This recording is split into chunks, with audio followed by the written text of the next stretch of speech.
Sy ankalaza ary anome voninahitra ny anaranao satria Andriamanitra mendrika ny hoderaina ianao, mendrika ny omem-boninahitra ianao, koa izany no isaorana ianao mandrakariva.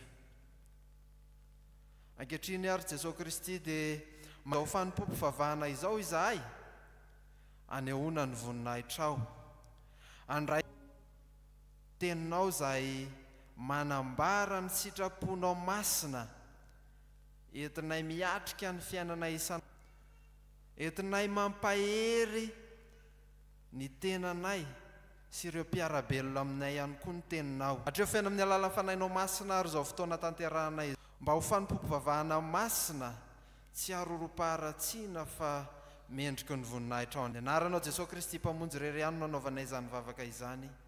Amen. Mazoto toerana ianareo fiangonana.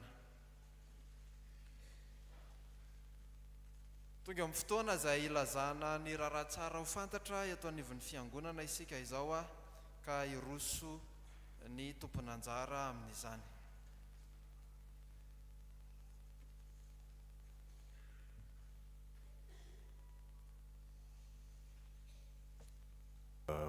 Miarabantsika rehetra indray arina ny fiadanan'ny tompo ho amin'izay mpianakavy voaloana amin'ny alahady faharoa ny volana aogositra ity. Mampahery ny mpino zany no mifampahery ny mpino zany no mbola lohahevitra izay mpanjinina manerana ny sahan'ny FJKM amin'ity volana aogositra ity dia mampahery antsika rehetra ao anatin'izany. Fotoana ny fialan-tsasatra tokoa zao kanefa na izany aza mba miala sasatra koa zany le tablo amin'izao mba tsisy mipetraka. Irariana nefa mba tsy hiala sasatra tsika miaraka amin'ny tompo ary ny fahasoavany koa dia tsisy hoe miala sasatra ny tompo fa mirotsaka mandrakariva amintsika zany fahasoavany zany. Zavatra vitsivitsy ihany no ambara amintsika, eo ny fampatsahivana, eo ny zavatra maro izay lalovana amin'ny volana ambony iny dia zay no lazaina amintsika. Ny avy any ivelany aloha dia ny SLK synodam-paritany ho tanterahana amin'ny fahaenina ambin'ny folo ny volana aogositra ho avy zao ny komity lehibe faharoa ny sampanela kristiana amin'ny synodam-paritany Antananarivo andrefana eny mahitsy famonjena no anatanterahana zany komity lehibe faharoa ny sampanela kristiana izany dia ianareo sampanela kristiana eto amin'ny fiangonana zany mahafantatra an'izany fandaharam-potoana zay mamonjy eny ianareo araka ny solotena izay efa notendrena mamonjy an'ireny komity lehibe ireny. Fa eo ihany koa ny fanasana rehefa fotoam-pialan-tsasatra tahaka an'izao moa dia misy le famangin'ny fiangonana ireny miala sasatra any le fiangonana dia mamangy an'le fiangonana amin'izay toerana anaovan'ny fialan-tsasatra any dia mifamangy tahaka an'izay ny fanaon'ny fiangonana zany. Androany zao ny maraina, androany maraina dia ny FJKM Masalema vaovao eny Ambatofotsy dia nanasa ny atokopira Ariel eto amintsika. Misy fotoam-bokatra any amin'ndrareo zany dia ny atokopira Ariel eto amintsika no nasaina mba hanao hira fiderahana ho amin'izany fetim-bokatra any amin'ny FJKM Masalema vaovao Ambatofotsy zay dia mitondra mbavaka azy ireo isika mba totosa soamatsara izany rindran-kira izay ho tanterahana any amin'izany fiangonana izany. Tahaka izany ihany koa ny FJKM Kristy Fiorenana Kazomanga dia ny sampanela kristianina dia manasa ny sampanela kristianina eto amintsika ihany koa mba handray anjara hira amin'ny fetim-bokatra izay ho totosaina amin'ny alahady faha-efatra amby roapolo ny volana aogositra ho avy zao. Miomana zany ianareo sampanela kristianina vaovao amin'izany fanasan'ny sampanela kristianina eny amin'ny FJKM Kristy Fiorenana Kazomanga izay.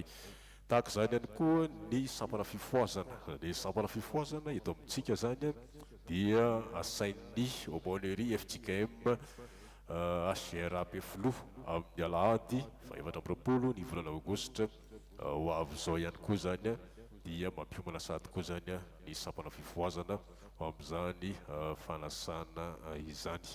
Fa raha hariva kosa ny sampana lehilahy kristianina eto amintsika dia manatanteraka n'ilay fotoam-pivoriana tahaka ny fanao efa mahazatra ny alady faharoa sy ny alady fahaefatra moa fotoam-pivoriana, dia alady faharoa anio dia miantso ny mpikambana rehetra zany raha riva ho amin'izay fivoriana izay.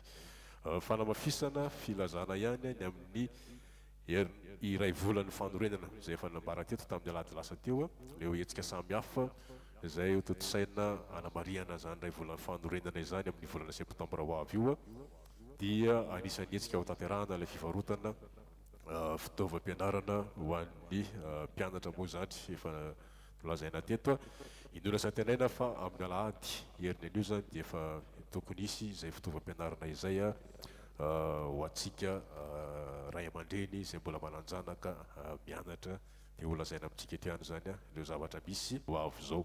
Tahaka izany koa ny herinandrony mpandray fanasan'ny tompo izay efa nambara teto ho tanterahana amin'ny volana oktobra, fa 17 volana oktobra ka hatramin'ny faraika amby 30 volana oktobra zany herinandro ny mpandray ny fanasan'ny tompo izany. Mba hanomananao ny fotoananao dia isakariva zany misy fampianaram-pinoana eto, kanefa misy hetsika samy hafa koa izay ho totosain'ny mpandray isa-paritra.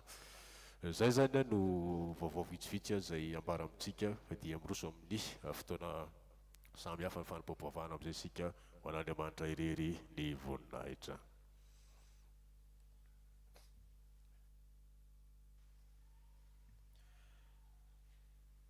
Misaotra an'Andriamanitra isika ny amin'ny raha tsara ho fantatra izay tsy maintsy iainantsika fiangonana izany hitomboantsika amin'ny finoana mandrakariva.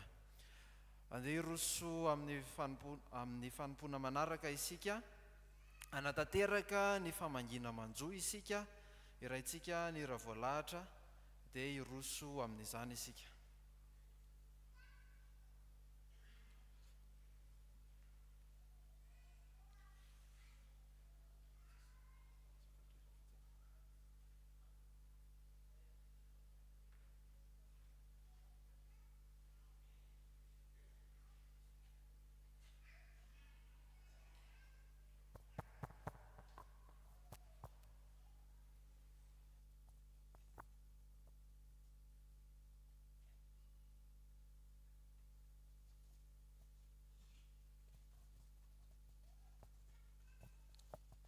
Dia hitsangana isika fiangonana.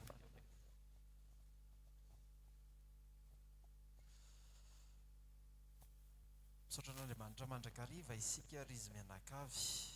Eny amin'ity volana ity dia ny lohahevitra hoe mifampahery ny mpino, izany no lohahevitra iainantsika fiangonana. Dia noho ny amin'ny fahoriana izay nandalo taminareo mianakavy havana, dia mijoro ny fiangonana mitondra ny teny fampaherezana tokoa, ary miainana izany lohahevitra izay iainan'ny fiangonana izany hoe mifampahery ny mpino, dia mitondra ny teny fampaherezana ho anareo mianakavy izay fiangonana. Miara mijoro ihany koa, miara miaina aminareo amin'izany fahoriana izay nandalo taminareo izany. Ary ny soratra masina izay entinay fiangonana hampaherezana anareo dia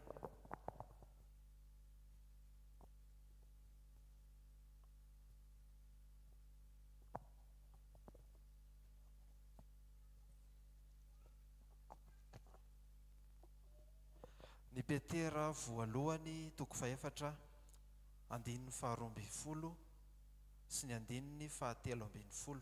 Vakiko amin'ny anaran'i Jesosy manao hoe: ry malala, aza gaga noho ny fizahan-toetra mahamay izay mahazo anareo ho fizahan-toetra, ary aza atao fa araka ny ombonanareo faliana amin'ny Kristy,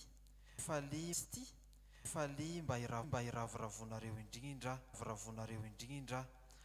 amin'ny fisehoan'ny voninahiny koa. Amen. Vavaka isika.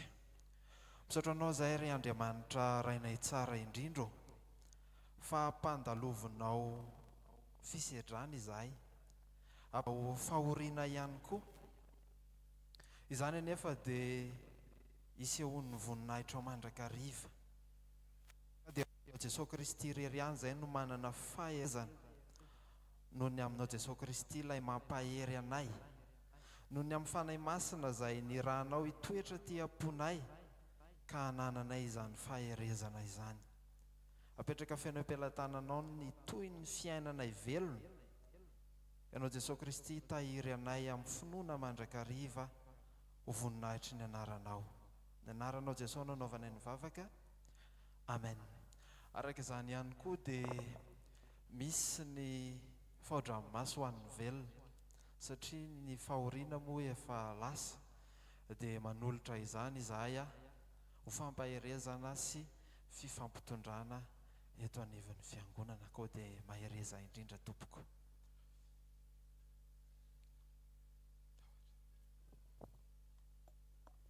Mahazo mipetraka ny fiangonana.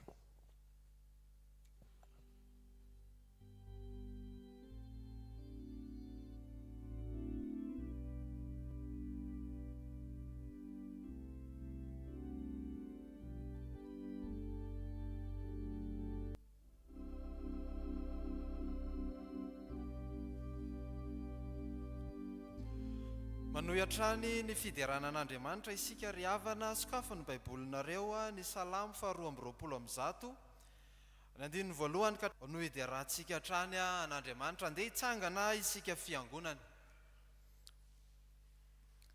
Salamo 220 ny andininy voalohany ka hatramin'ny andininy fahasivy. Vakina amin'ny anaran'i Jesosy manao hoe: faly aho raha hoy izy ireo tamiko, andeha isika ho any an-tranon'i Jehovah.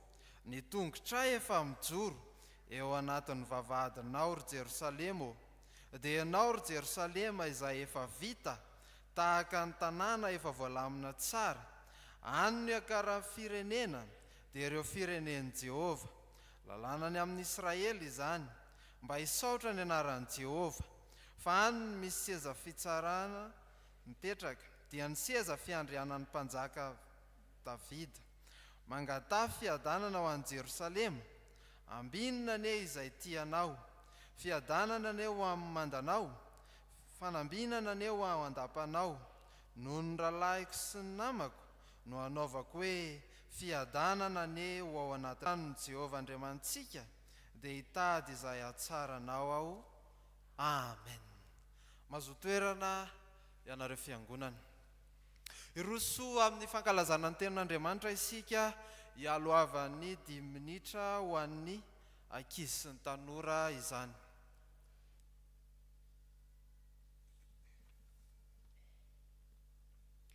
Ny sampana sekoly alahady dia fiara-miarabantsika ka manolotra tenin'Andriamanitra amin'izao fotoana ho an'ny ankizy sy ny tanora izao. Mitsangana ny ankizy sy ny tanora ary sampana sekoly alahady. Vavakintsika. Tompo, ampianaro anay araka ny teninao, mba hampiasa ny teninay hahasoa ny hafa. Amen. Afaka mipetraka ianareo.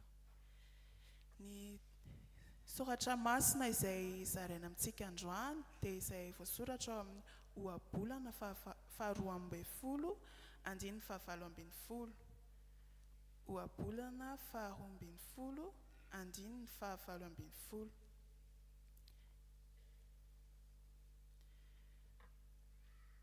Ndao iarahantsika mamaky amin'ny anaran'i Jesosy. Misy mandefa efa teny tsy tsaroana ka tonga toy ny fanindro ny sabatra, fa ny lehilahy marina dia fanasitranana kosa. Rankizy sy tanora, androany isika hiresaka ny mahazava-dehibe ny teny. Tokony fitsara ny teny ataontsika isika satria misy vokany amin'ilay olona miaino izany. Vokany anankiroa fanohitra izao ny hitantsika eto amin'ity soratra masina izay nizaraina amintsika ity. Misy ny teny mandratra ary misy ny teny manasitrana. Tsy vaovao amintsika izany fa inoko fa samy efa nahatsapa, nahazo teny, tena nahafinaritra ary nefa koa mety efa nahazo teny tena nandratra antsika isika rehetra. Dia nomen'Andriamanitra fahafahana hiteny isika rankizy tanora ary tiany isika hampiasa izany ho fanaovana soa, ho fanasitranana ary ho fampaherezana ny hafa. Andao ary tsika apiatra sahady, dia satria mifampahery ny mpino, dia ndao isika hifampahery amin'ny alalan'ny teny, dia teneny ao akaikinao hoe aza matahotra fa mombanao Andriamanitra.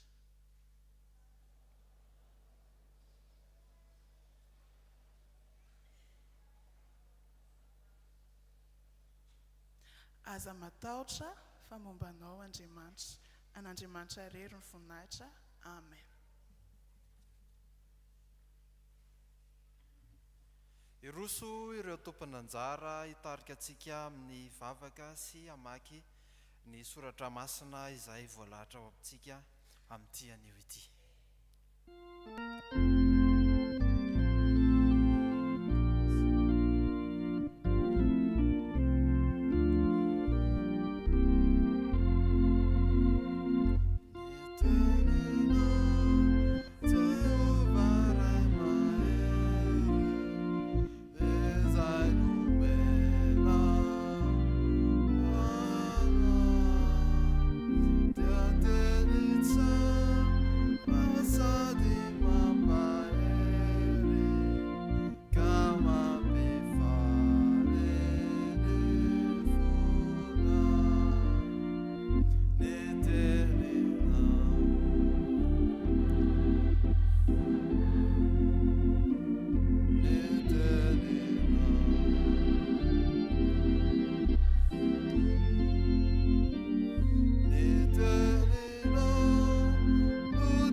Amin'ny fotoana makina ny teny soratra masina antsika tompoko mialohan' izany dia hivavaka tary ny fanamasina.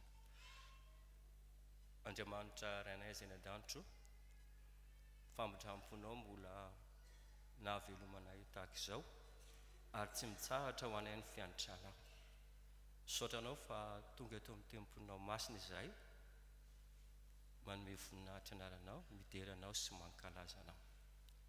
Tonga ny fotoana izay amakina ny teny soratra masina sy henoana izany, mangataka fitariany fanahy masina mandrakariva izahay.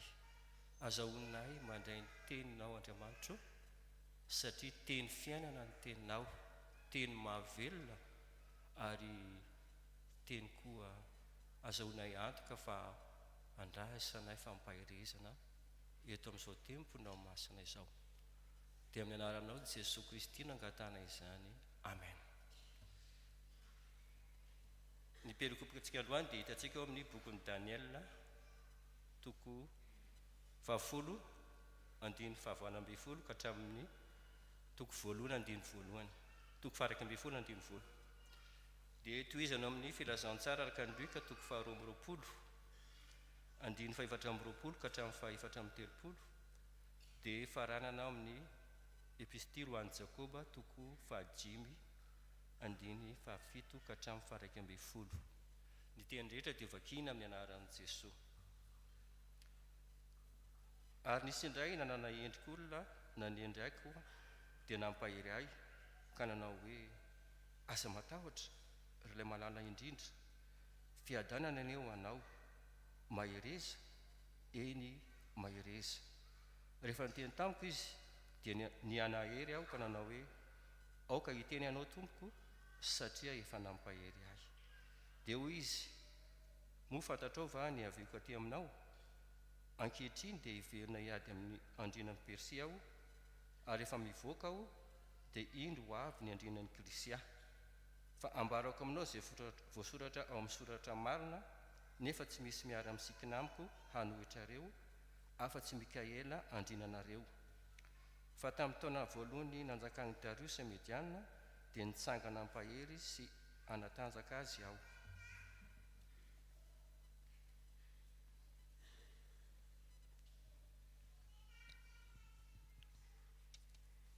Ary nisy koa fifandirana tao aminy, ny amin'izay anankiray aminy atao lehibe. Ary hoy Jesosy taminy, ny mpanjakan'ny jentilisa mampanompo azy, ary izay manapaka azy no atao hoe mpanao soa. fa tsy mba toy izany ianareo, fa izay lehibe aminareo dia aoka ho toy ny zandry, ary izay manapaka dia aoka ho toy ny mpanompo. Fa iza moa ny lehibe, izay mipetraka mihinana va sa izay manompo? Tsy izay mipetraka mihinana va? Fa izao dia eo aminareo toy izay manompo. Ary ianareo no naharitra nanarakay tamin'ny fakampanay niatra tamiko, koa izao dia manendry fanjakana ho anareo tahaka ny nanendren'ndraiky ho ahy, mba hihinana sy hisotro eo amin'ny latabatro amin'ny fanjakako ianareo, sady hipetraka ambony seza fiandrianana hitsara ny firenena Israely 12. Aroy ny Tompo, ry Simona, indro Satana efa nilofony tady anareo ho kororoiny toy ny vary, nefa izao nangataka ho anao mba tsy ho levona ny finoanao, ary rehefa mibebaka ianao dia ampaherezo ireo rahalahinao. Aroy izy taminy, Tompoko, vonona nanaraka anao aho, na ho ao an-tranomaizina na dia ho any amin'ny fahafatesana aza.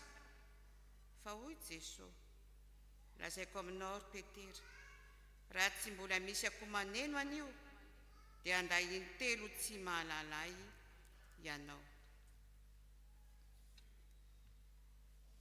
Ary aminany dia mahareta tsara ry rahalahy mandra-piavin'ny Tompo. Indro ny mpiasa tany miandry ny vokatsoa amin'ny tany, ka maharitra amin'izany mandra-pahazo ny ranonorana aloha sy ao aoriana. Mahareta koa ianareo, mampahereza ny fonareo, fa efa mbiakaiky ny fiavian'ny Tompo. Aza mifampimonimonna ry rahalahy, fandrao hoelohina ianareo. Indro ny mpitsara efa mitsangana eo anoloan'ny varavarana. Ry rahalahyko, aoka ny mpaminany izay niteny tamin'ny anaran'ny Tompo no alainareo fianarana ny fandefera-pahoriana sy ny faharetana. Indro ataontsika efa sambatra izay efa naharitra, efa renareo ny faharetan'ny Job, ary efa hitanareo ny farany nataon'ny Tompo taminy, fa miantra indrindra ny Tompo sady be famindram-po. Amen. Ray Masino manamasinana fahamarinana, ny teninao ny fahamarinana. Mialohan'ny anotsika ny afatra avy amin'ny tenin'Andriamanitra, andeha hitsangana isika hira ny hira voalahatra.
Aorian'ny vavaka dia anao anjara hira ray avy hatrany ny atoko-pihira.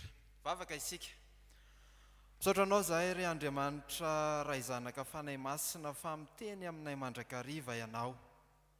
Izany no marika hoe manana n'Andriamanitra velona tokoa izahay. Ary manana n'Andriamanitra tia anay ka mampianatra anay amin'ny alalan'ny teninao isan'andro. Jesosy Kristy no anaovana ny vavaka. Amen.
Anapakaopotsika mandrakariva ry havana ny fahasoavana sy ny fiadanana avy amin'ilay Andriamanitra ray sy Jesosy Kristy tompontsika. Ny Jakoba 5:5, ny 1:7 ka hatramin'ny 1:11 izay perikopa no vakiana tamintsika tamin'ity anio ity no velaro eo ambany masonareo a. Izany no hitondrana ny afatry ny tenin'Andriamanitra ao amintsika ny amin'ity anio ity.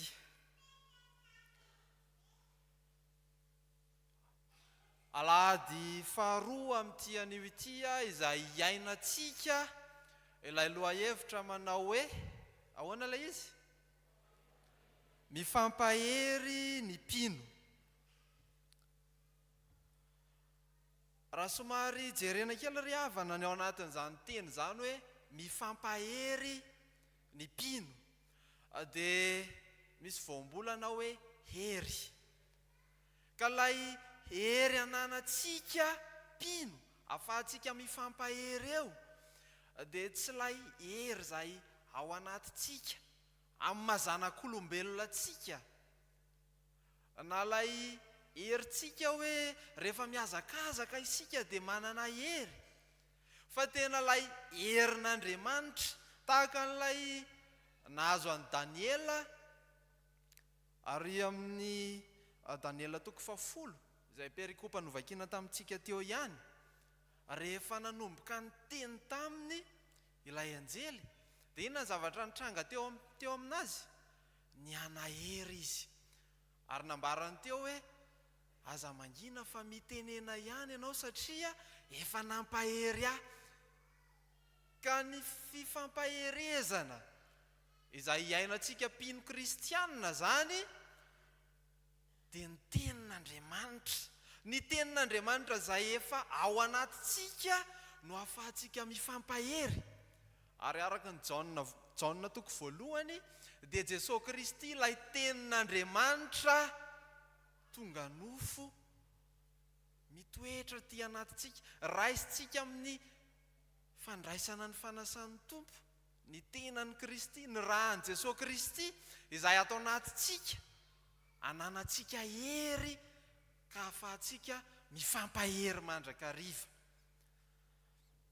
Ny bokin'i Jakoba dia nosoratana manokana ho an'ireo kristianina rehefa nitombo finoanan'i Jesosy Kristy.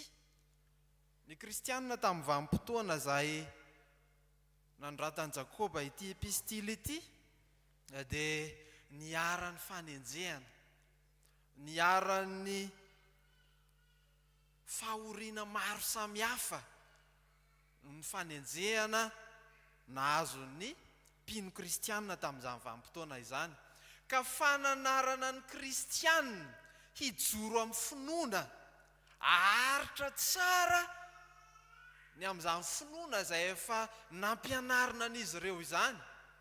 Izany no antony nanoratany Jakoba ity epistily ity, ary mba haharitra ny amin'ilay fiavian'i Jesosy Kristy.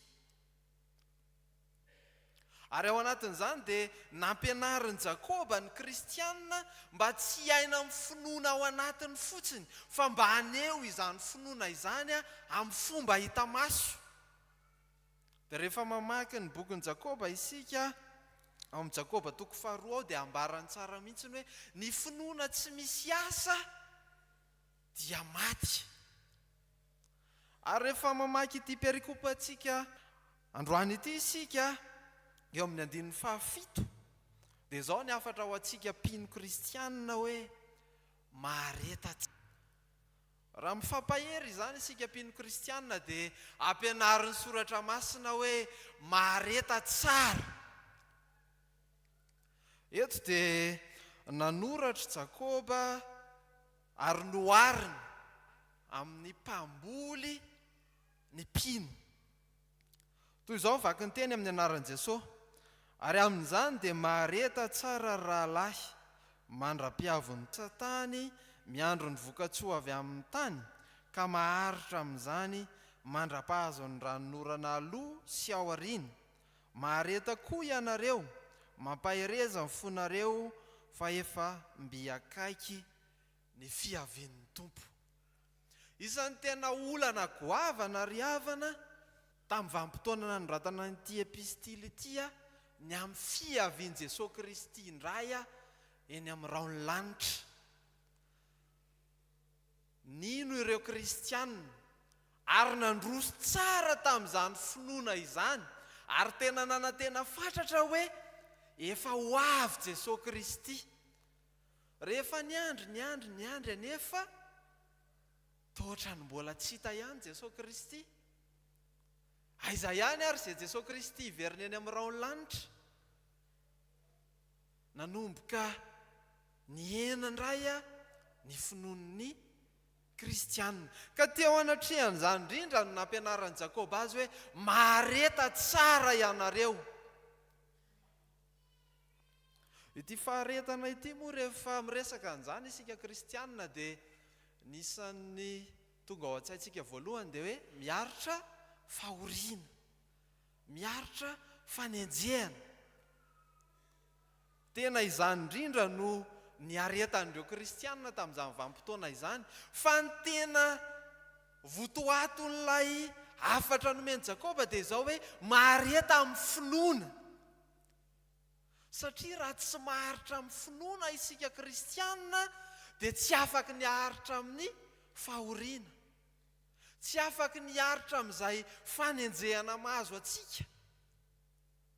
Ka noho izany dia ilay finoana ao anatintsika aloha izany no mila kolokoloana voalohany indrindra mba haritra. Ilay finoana ao anatintsika aloha izany no mila kolokoloana mba hitombo, ary ilay finoana no mila hifampaherezantsika mpino kristianina mandrakariva. Ahoana ary ny fomba ataontsika kristianina mba haharitra amin'ny finoana isika? Mety manao ezaka isika kristianina hoe mivavaka mandrakariva ka tsy tapaka, mamaky ny soratra masina, mandeha ety anivon'ny fiangonana, miresaka amin'ny mpitandrana raha misy fahoriana. Isan'ny ezaka ataontsika zanak'olombelona avokoa izany mba haretan'ny finoantsika, mba haharitra tsara amin'ilay finoana isika. Saingy izao ny ezakantsika zanak'olombelona matetika dia tsy tanteraka,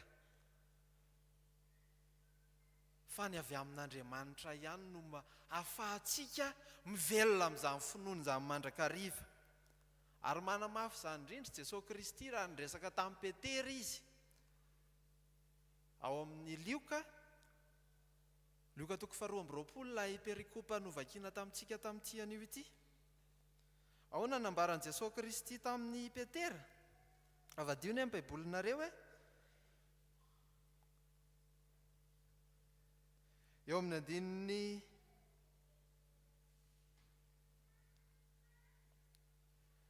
manomboka eo amin'ny andininy faha 1:30 sy manaraka. Ary hoy ny tompo, ry Simona, indro Satana efa nilofo nitady anareo,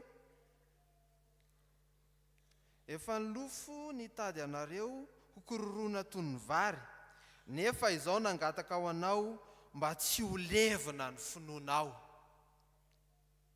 Izany hoe ao amin'i Jesosy Kristy irery ihany izany no ahafahantsika mifahatra amin'izany finoana izany, ahafahantsika maharitra tsara ny amin'izany finoana izany. Ary amin'ny alalan'ny fanahy masina izay efa nirahan'i Jesosy Kristy ampahery atsika no ahafahantsika manana saina hoe andeha hamaky soratra masina isika, andeha hivavaka isika.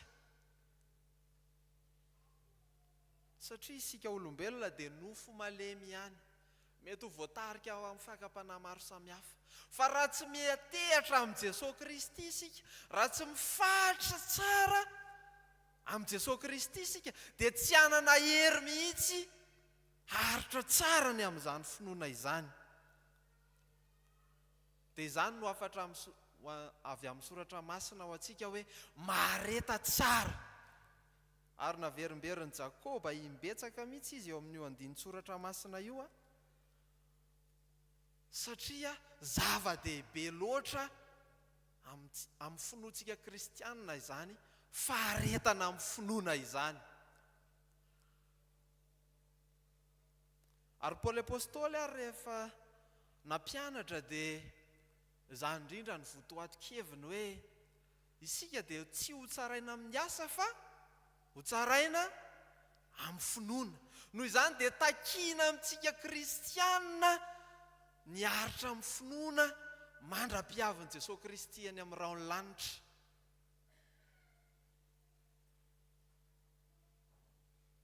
Misy irany katolika izay malaza be izay ilay natao Francis Turbo iny tsy dia haiko tsara ny tonony any alohany fa misy tonony ao anatiny ao fotsiny hoe raha ho avy any amin'ny raon'ny lanitra Jesosy Kristy mbola ahita finoana ety an-tany ve izy.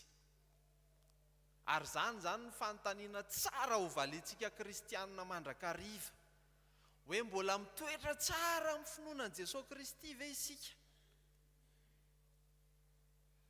Saintsainan'izany isika dia hanao anjara hira anankiray indray ny atoko-pihira.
Mahareta tsara, zany no afatry ny tenin'ny soratra masina ho atsika fa rehefa manohy mampianatra ihany Jakoba dia rehefa avy ampianariny hoe haritra tsara amin'ny finoana isika kristianina dia ampianariny ihany koa mba tsy fampimomonina.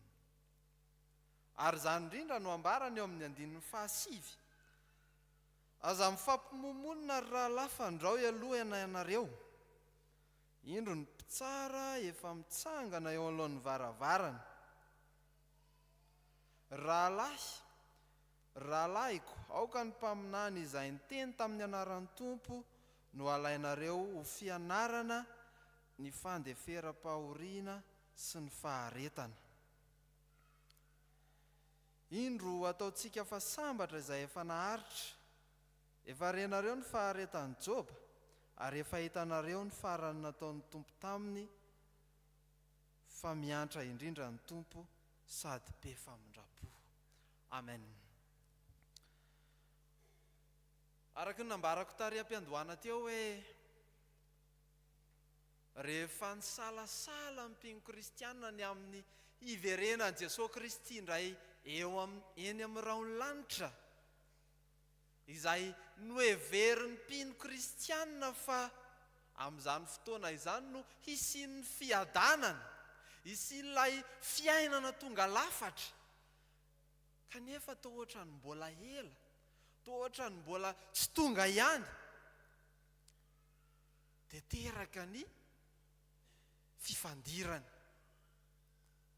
teraka ny fifanomezan-tsiny.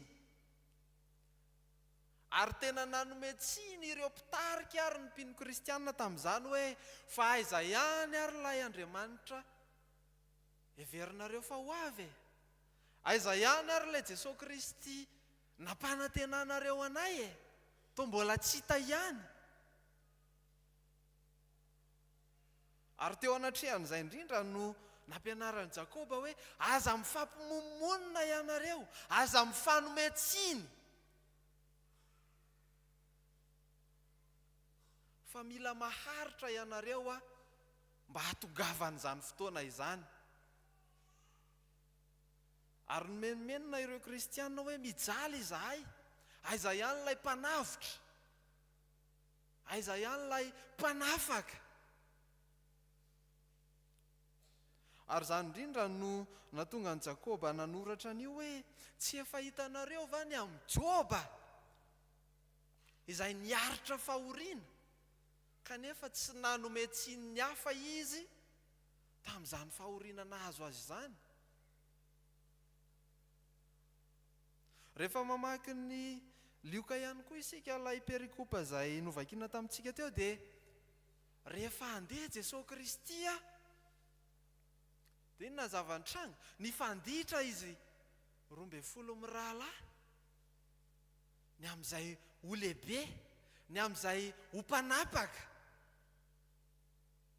Marika izany ry havana fa rehefa tsisy an'i Jesosy Kristy, rehefa tsy mitoetra eo anivon'ny fiangonana ny tenin'Andriamanitra, rehefa tsy mitoetra eo anivon'ny tokantrano ny tenin'Andriamanitra, dia inona zava-mitranga? Mifampimomonina, korotana.